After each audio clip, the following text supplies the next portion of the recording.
Welcome everyone back to weekly weather updates, and in today's video we're going to have a look at the latest from the live radar, run through the weather warnings as we do have yellow rain warnings issued for Tuesday in the north and the west as we've got multiple deluges arriving this coming week.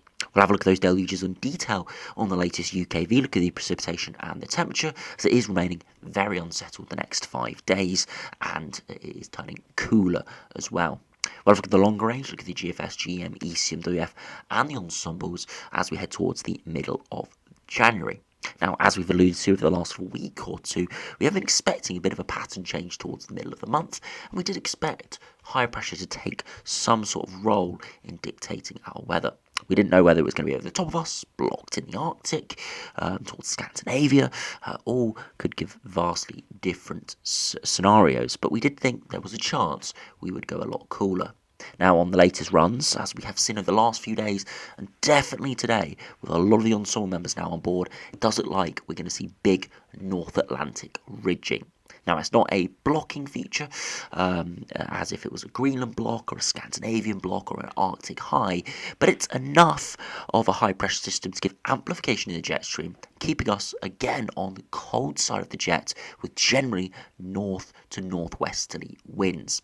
Now, we're going to stay under the low pressure within this, so it's going to be very unsettled and turn potentially really quite cold, a good few degrees below average, and we are sort of at the peak time for cold weather in the northern hemisphere, so anything really below average does bring in the risk of widespread winteriness, especially over higher ground, but towards low-lying areas as well, if we do see those colder air masses drifting in. Now, there's a load of different scenarios. They're all very similar, but have got very small differences in sort of temperatures and exact positioning of the jet stream that can fluctuate the conditions between being sort of 4 or 5 degrees and raining or 1 degree and snowing. So we'll have a look at the different scenarios today, but it definitely does look likely to be turning a lot colder towards the middle of the month.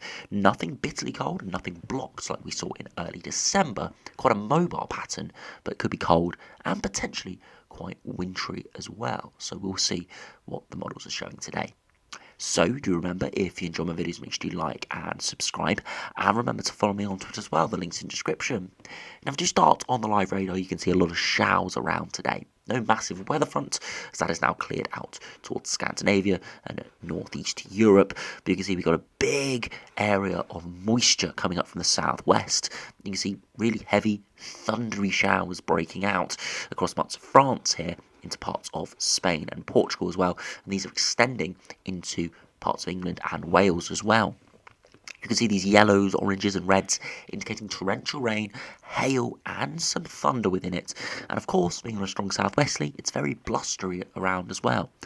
Now, these areas of precipitation are moving sort of in a northeast or southwest to northeast alignment, and we are seeing them move through quite quickly on that alignment. But you can see for London, if you look to the southwest, it's just a train of showers. So yes, the actual individual showers are moving quite quickly, but they're banding up in a sufficient way that certain areas are seeing pretty much persistent, heavy, thundery rain, and that's pretty much been the picture for London so far today. We could see that elsewhere. You can just see all these very heavy showers around, some winteriness over the higher ground, but again, not too unusual for this time of year, giving really quite horrible conditions in places, but elsewhere, sort of a few tens of miles away from these big heavy showers, we're seeing sunshine and more pleasant conditions. So it is a very variable day today.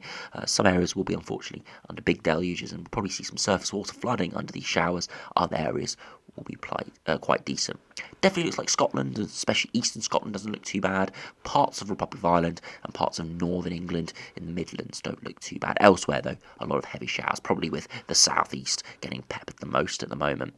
If you put on the temperatures, as around 2 p.m, you can see generally it is a sort of mild day. I would say very mild, but slightly above average. But again, it's not feeling all too mild with those heavy showers around. You can see where the high ground is with colder air there.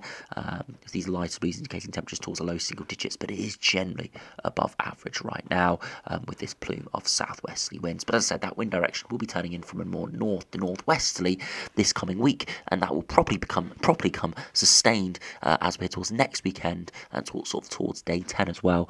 And that's where we could see some proper colder weather and potentially the return to some wintry conditions in places.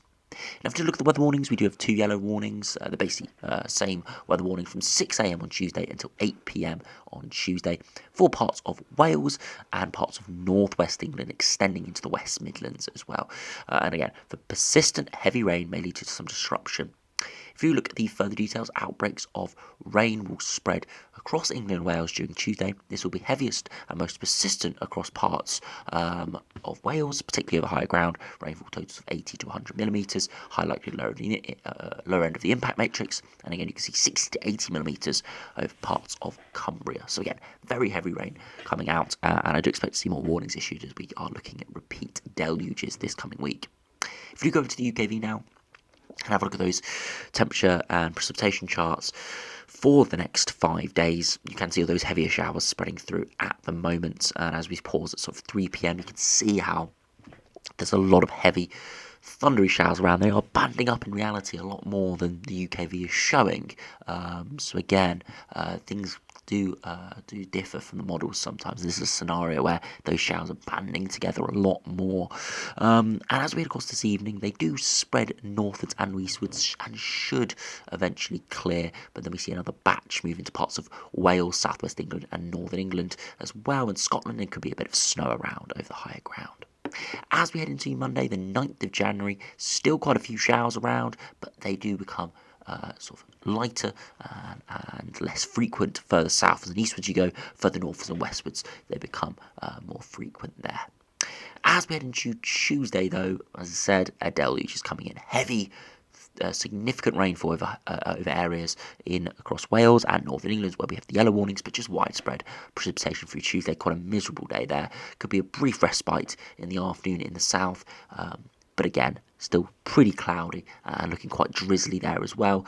And then as we head into Tuesday evening, the cold front sweeps through, maybe some line convection on that before it eventually sweeps away. And for Wednesday, yes, doesn't look too great in the afternoon, but the morning might be all right. And then by the afternoon, heavy showers do sweep in around sort of midday for the far west and sort of 3 p.m. for the central areas and eastern areas, probably around 6 p.m.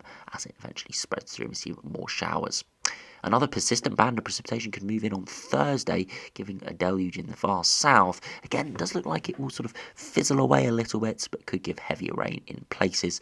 And eventually that whole system pushes through Thursday and then into Friday. Heavy showers from the north and the west. You can see the big precipitation bands are further southwards, which is indicating the jet stream has shifted a few hundred miles further southwards, and that just means those cold air masses a few hundred miles closer to us.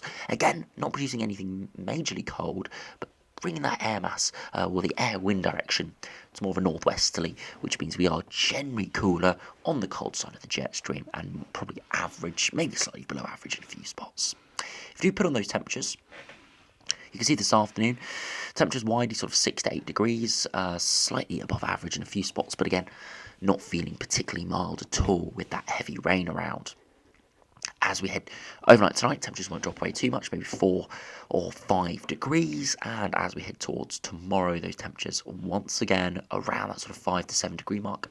A degree cooler in most areas, and this generally is sort of average for this time of year, but once again, when we have those showers, thick cloud, it will feel quite cold. As we head into Tuesday, you can see overnight temperatures dropping away slightly more, down to sort of 2 or 3 degrees. And by Tuesday, you can see actually a big wedge of milder air pushed in, but it's very temporary. You see 11 or 12 degrees widely, but as we head into Wednesday, turning a lot cooler once again, and by the afternoon, it's back down to sort of 6 to 8 degrees, around average or slightly above average. So definitely consistently cooler this week, but you can see a brief milder day there on Tuesday, but it is accompanying all that heavy rain and thick cloud. Through Thursday, frost in the north and the east, and we see another brief milder sector sweep through, maybe 10 or 11 degrees, and eventually cool air comes back in for Friday. So the far south will see those milder sectors come back in, at least perhaps on Tuesday and Thursday, but elsewhere it will generally be average, feeling reasonably cold under the rain and cloud. And after you finish the video, we'll have a look at the GFS, GM, ECMWF and the ensembles for the next couple of weeks. Now you can see the westerly flow at the moment, and we see that jet stream shifting slightly further southwards this coming week, and we are generally cooler.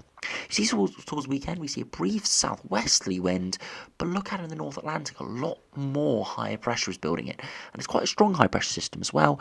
tries to ridge towards Greenland, and look, north or northwesterly winds coming in around 7 to 10 days' time. Again, it's not a sustained blocking pattern. You'd want to see this high pressure towards Greenland or Svalbard or Scandinavia to see any sustained cold weather, but it is a cold air direction, and it would generally turn us average or below average in terms of upper air temperatures. We would probably see snow accompany that as well. That ridge does disintegrate, but it rebuilds in behind this, behind another low pressure system that moves through again, plunging southwards, giving us another northerly wind. If we do run it back and actually have a look at the raw upper air temperatures, you can see briefly mild there before colder air to sweep in. -5 isophone comes in, maybe the -10 for a time there. Brief milder sector before we see another cool air mass sweep through. So you can see again, nothing crazy cold. It is generally below average. Brief milder sectors, especially for the south, but definitely indicating a cooler wind direction. And again, minute changes in the positioning of the high pressure, low pressure, brief changes in sort of where the mild sector is can create drastically different outcomes. So we'll have to keep an eye on this, but it's that pattern we're looking for, that north to northwesterly wind direction that's starting to really come quite concrete on the models.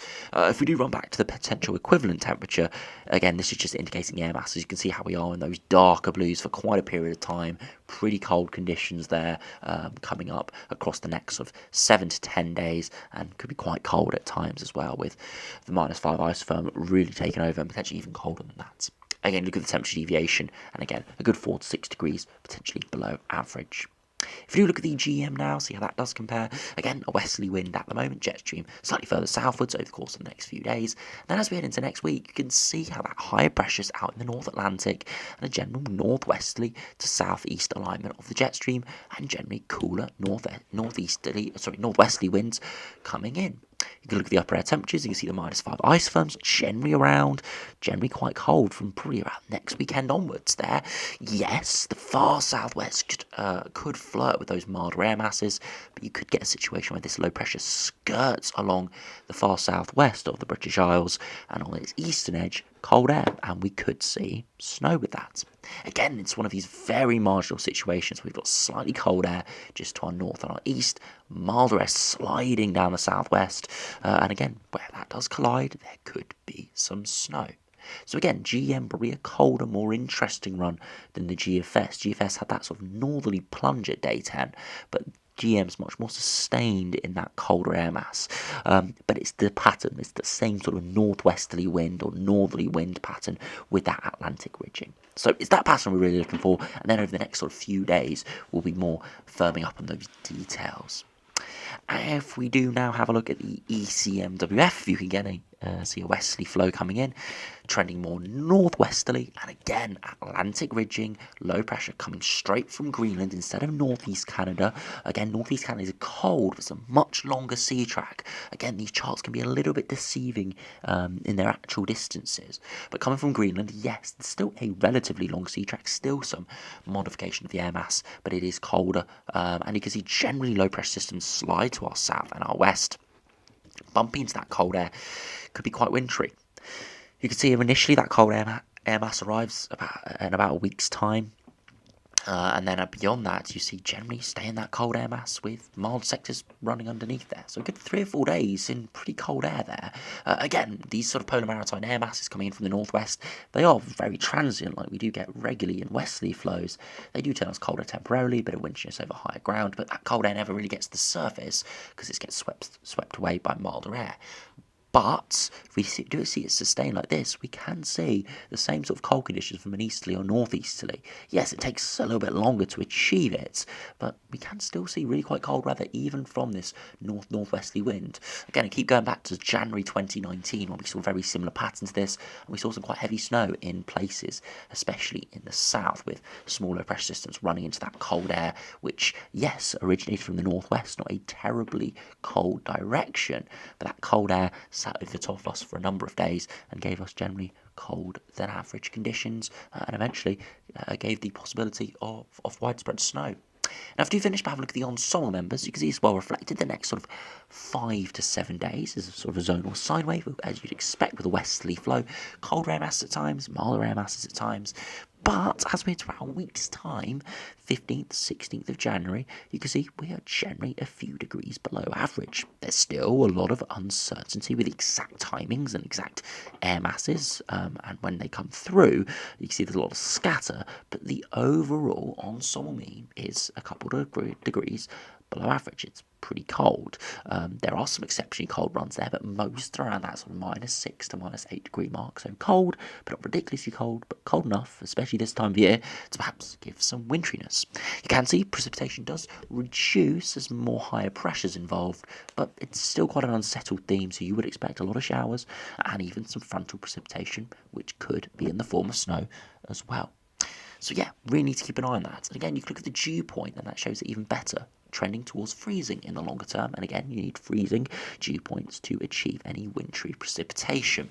Now, the ECMWF ensemble members are much better aligned on this. You can see much higher consistency from around the 15th to around the 20th of well below average from the majority of ensemble members. And got a cold spell there from the operational run and the thicker blue line there, which is the control run, getting down to -5 or even lower. So yeah, really quite cold from the ensemble members today. Again, nothing ridiculously cold, but anything really below average in January gives widespread winteriness in the north and especially over higher ground, and something like this, which is 2, 3, 4 degrees below average, can give widespread winteriness even to areas in the south, because January air masses are cold, even when they come from a westerly direction.